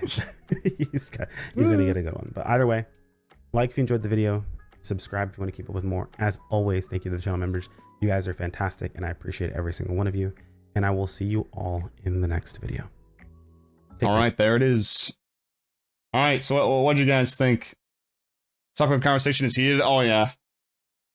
If you talk about the problems of a game and like try to give solutions, some people, I don't know, it can be heated. It depends. Like if people disagree, it can be a heated back and forth. I mean, before, like when Chrono and I have disagreed on things, it has been heated for sure. That's gotta cool down sometimes. It just really depends. I think it's like really bad when like you can't understand the other person's sides. Like it just makes absolutely no sense to you. So you will not budge and both people will not budge. So you kind of just like either for the best kind of just drop it and be like, yep, we agree to disagree. Otherwise it's going to get too much. They can just feel stagnant. Most of your friends are taking a long break. Yeah. Like I said, I think just having a variety of quests, variety of builds, just make it more interesting overall with those set of things can help out a lot. Disagree with the past 2 hours you've talked about this? No! How dare you, Easy Clap? What the fuck? I don't think there's anything else that I wanted to say. Besides just like, I think that's just like one part of the problem. Like it is like one of the major things. Is like how endgame is, how the gameplay is, like what quests to do, like the content itself. Like I already said, like, yeah, I think the classes need more work themselves just to be more interesting. Have more things to do with them. Because like, what was it? Tector basically uses like their whole sub palette, but I feel like most other classes use like not even like a third of it or a quarter of it. They barely have any abilities to actively use. So I feel like just giving more active abilities could be nice, or even more PAs to use. Another set of PAs would be lovely. It's just hard to find a way to make another set of PAs worth it for certain classes. Like, what are you going to give them so it isn't kind of just too similar to some other ability they have? Right? So that's going to be very difficult to think of for new weapons. Because, like, in base PSO2, that was a big problem. There was just some photon arts that were just ass that you would never use. It just had no use. Or if it did have a use, it was super niche to where you basically wouldn't use it. Anyways, because it's way too niche. Can vary what the PA does. I was kind of hoping what they were doing with the tech customization, but they did not really do that well. I feel like the tech customs kind of fell flat. They could have been way more interesting. They could have actually varied, because I was kind of thinking like, oh, maybe it's going to be like the custom discs from base PSO2, where it actually changes the whole ability. But no, that was not the case at all. It's mainly just like stat increases. There are a couple of tech customs that change the ability, but it's not like almost every PA. I would have liked it if it was basically every PA got like a different version. But of course, that's more work to do. I don't think after all of that, the biggest issue is just the world itself. The world is not used, but I think that could also be solved with having a variety of quests instead of just one. They could use the world itself for that. I would like there to be, I mean, they already have like the trials and stuff. I just wish the trials were more interesting instead of just, oh, you're still killing mobs, but now they're part of a trial. I wish there was like, I've already referenced this time and again, but with Destiny, with the public events, they're different from just killing enemies. You do like different mechanics. If you do them in a certain way, it actually upgrades the event to a different thing, so it's actually a different event.